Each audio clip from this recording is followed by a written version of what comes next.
All right. Hey guys, it's Miss Sheaf Miss Angel Diaz. and we're here to give you some last minute tips for passing the AP Lit exam. And Miss Angel Diaz, start us off. All right, so we took a look at all of the advice and notes and looked at the last practice also, and just things you already know, but we just want to remind you of going into the test tomorrow because, there's one essay and you got to make it count. So the first thing is, this is simple. Make sure you divide your response into paragraphs. I know you're in a rush, but one big block of writing indicates one paragraph indicates a lower score. So right from the get-go, if they believe your essay is one paragraph long, they are going to judge it as being a kind of less complex essay, right? So make sure that you divide everything into paragraphs and indent, which is hit tab, over to indicate a new paragraph or a new thought or idea. Some really brilliant essays that I read were a big block of writing, and just adding this extra step will make sure you make a good impression. You need an intro. It can be short. It can be one sentence, two sentences, three sentences. It should contain a thesis. All right. Then you have your body paragraphs, 2, 3. If you're really, really good, you could have 4, right? And then at the end, a small conclusion. If you don't have time for a conclusion, do not freak out. It's totally fine for you to end on your last body paragraph with maybe just like a summary sentence tacked on. That's okay. Make sure that your conclusion, if you have time, addresses anything in the prompt that you may have missed, and make sure that it answers the so what. Do not introduce a new idea in your conclusion.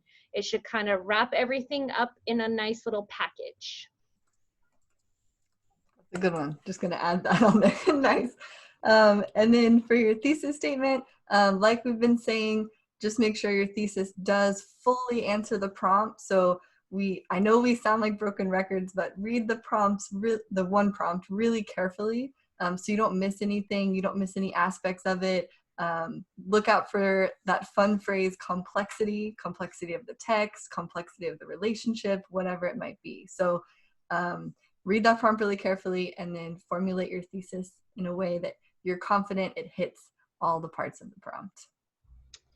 And then incorporate analysis throughout. Avoid paragraphs that just restate the evidence or summarize, right? So sometimes there's a sentence that says, for example, the wind has a really interesting relationship with Ludi Johnson. But instead, it should have said, the wind has an adversarial relationship with Ludi Johnson as evidenced by, and then you should have evidence in there. Try not to waste your sentences with vague ideas. If you can say it more specifically, do it from the get-go. Don't add it in later. Just start off with that specificity. All right, no making just observational things. You have to be analyzing, and it has to include that why it matters. Nice. And then this little one right here, as we kept saying with the Woolsey one, get the names of the characters or the setting, whatever name location you've been given, just spell it right consistently throughout. If you don't, it may just make you look bad, and we don't want you to look bad, so spell those names right. Really avoid praising the author for his or her techniques.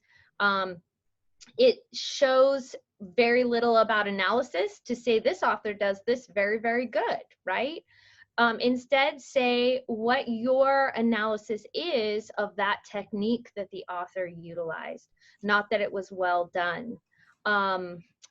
Be careful because it will take you away from your point, because none of the prompts are going to ask you to have an opinion about the author's writing abilities, right? So if you get into that, you're going off topic, first of all, and second of all, I don't mean to sound mean, but having a high school student comment on Shakespeare's writing ability is going to come off as a little arrogant. And not even we would dare. Okay, speak of Shakespeare. Good. And then this one says, avoid focusing on the reader's response or the audience's reaction. I know we've said this before, but we kind of saw it pop up again in our last practice. You know, you don't want to just be saying like, the reader feels sad for Ludi. Instead, think about why is this setting seeming to target her in the first place? So again, try and avoid the reader and the audience, focus on the text specifically. And proofread. So many little errors happen, misspellings, names wrong, punctuation wrong. Oh, if you are going to actually put in quotes, right, quotation marks, the end mark, whether it's a comma or period or exclamation point, goes inside of those quotation marks, unless you are citing lines from the piece, which isn't required. Okay, you do not have to put parentheses. You do not have to put line numbers. If you want to, because that's been your training and it's comfortable for you, that's fine. Then the end mark is going to go on the opposite side of the parentheses. Okay, but if you are just putting a quote around, you know, a set of words or phrase, then the punctuation goes inside of that quote. I saw it go outside. I saw it have 3 spaces and then after the period. Try to watch your spacing, right? Little bit of proofreading just to clean it up and polish it if you have time. If you don't have time, then don't do it.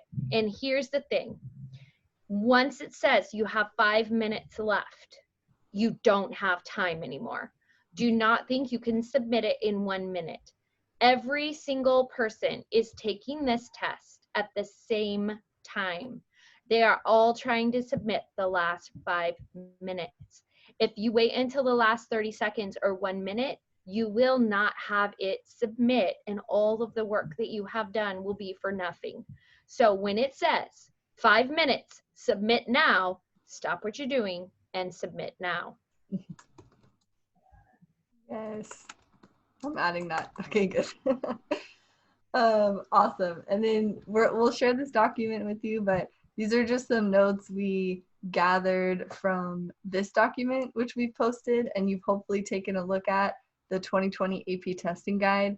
I would look through it one more time tonight or early tomorrow morning, but we put some little tips on there about like having things ready and scratch paper and what you could have out, charging laptops, all that good stuff.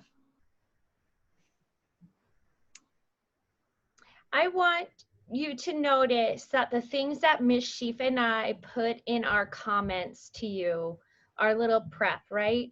It has very little to do about thinking critically or about your ability to analyze, because we are so impressed with your abilities.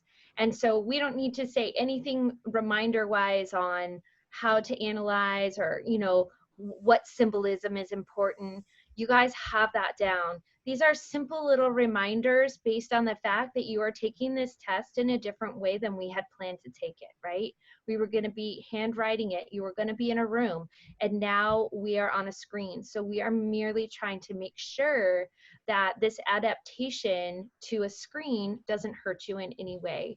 These are simple things, just little reminders just to make sure it looks polished, but we are totally impressed by you and your ability, and how much you've grown. I mean, we think back to Beloved and everything we've done this year. You are prepared for this, right?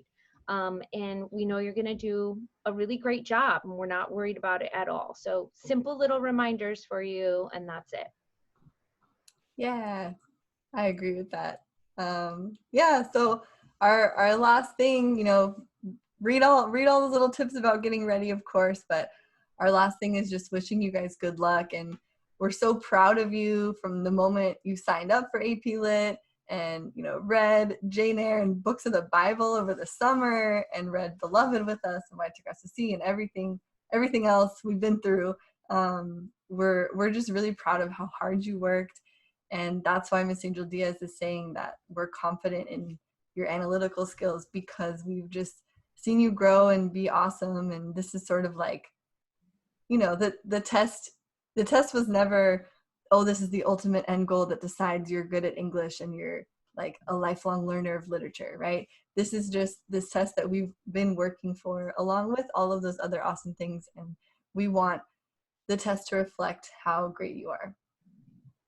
So go to bed early, eat a good breakfast, and make sure that you are sitting down in front of your computer at the latest by 10:30 so that you're all logged on and ready to go.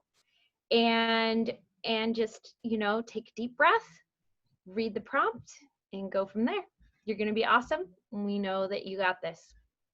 Yes, and we'll see you hopefully at 2 p.m. tomorrow to debrief, and you can tell us how it went. All right, good luck. Bye, guys. Hey, when we see you again, no more AP tests for you. Yes. Well, I should say no more AP Lit test for you. It'll be done. Bye, guys. Bye.